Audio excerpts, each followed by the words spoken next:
Okay, it's Wednesday, May 27th. Got kind of behind on my updates. Honestly, I've been hesitant because I've been fighting aphids. Best I can tell, it's aphid damage. I found several aphids on the bottom of the leaves, and I sprayed them with insecticidal soap, and that helped for a little bit, but I was afraid it might be thrips as well, so I used some all organic spray that is supposed to kill thrips and aphids. All organic. It's not supposed to be harmful to bees or anything like that, but it's the same spray I used last year, and it messed my leaves up pretty bad. Well, this year I made sure I read the directions thoroughly, and it said just don't use it if it's going to be above 85 degrees.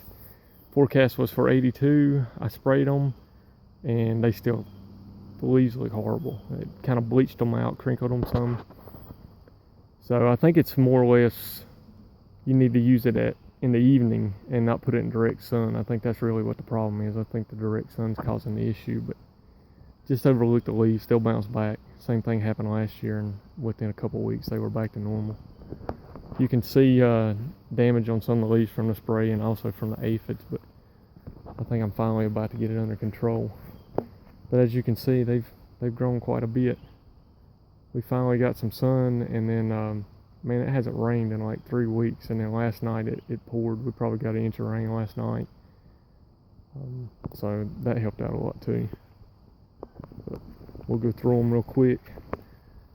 This is my Ghost Buchlokia, 7-pot Jonah Butch Tea. That's a mean pepper. Little baby cayenne. I had a couple of them do this last year, and then they'll bust out. You can see it's got a little cayenne pepper down there. If you can see it. This is Jay's Peach Ghost Scorpion, and this plant, it's going to be huge. You can see how big it already is, and it really hasn't put out any flowers yet. It's still just growing. You see some about to start, but I mean, it's thick. I'm excited to see what this guy's going to do. This is my chocolate surprise, and you can see it's looking pretty rough. I'm thinking maybe this was kind of like ground zero for the aphids. I think they came off the tomato plants onto this plant and then spread from there. I don't really know. I just know this guy took it hard, but you can see it's got some new stuff coming in, and it's straight.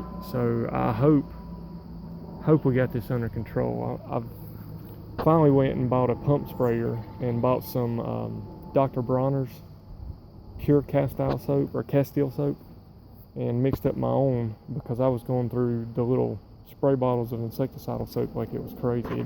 2 bottles wouldn't even hardly cover the whole garden, so it actually works really well. I just got a Roundup sprayer. It's just the pump sprayer, and then you buy the pure Castile soap. You put 5 tablespoons of soap to 1 gallon of water. You can't use detergent or hand soap, anything like that. It has to be the pure Castile soap. I don't know if my pronunciation's correct, but it works really well. I think I probably will. I bought 1 large bottle of the soap, and I think it'll probably do me the rest of the year. So this is the Naga Viper. This guy's kind of tall and skinny. I've got several that are kind of doing this year. You can see how thick and wide the Jay's Peach Ghost Scorpion is, and then you come to this guy and he's just like tall and slim. Yellow Billy Boy Dula, same way, tall and slender. This is just a little Billy Biker jalapeno. Let's see. This is my Brainstrain. I got the seeds from Cappy, and it's a good looking plant. He's going to be a monster.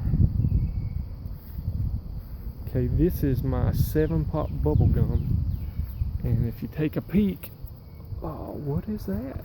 Yep, the first real pepper. I've got some small ones here and there, if you can see those, but that one's a pretty good size.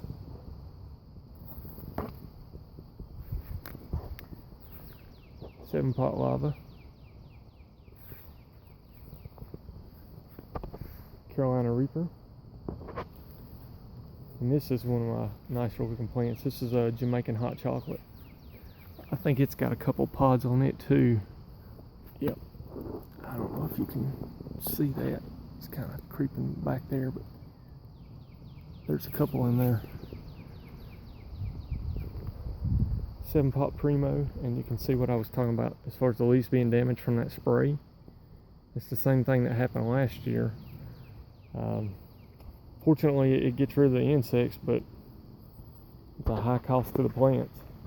I think if I use it again, I'm just going to use it in the evening, see if that works. But this is a Kamari, and it's a really short plant, but it is filled with flowers and little pods starting. You can tell it's not very high. And then I have my 3 spares, Carolina Reaper, and a red brain string. And these, again, I know I've said this several times, these are supposed to be going to their permanent homes, but so far they haven't made it to get them. You can see. With the pots and all, everything's pretty much 2 feet or higher. And with that rain last night and the heat and the sun, these guys are just going to keep growing and growing. Probably, I'd say within 2 to 3 weeks, I'll probably have several small pods. Just about everything has flowers on it. And this is the time of year when things just ramp up. So anyway, any suggestions, tips, tricks, criticism, I take it well. Just let me know. This is only, I think this is my 3rd or 4th year doing this, so I'm still pretty new. I am more than willing to listen to any advice you guys have to offer. So anyway, have a good day. We'll see you next time.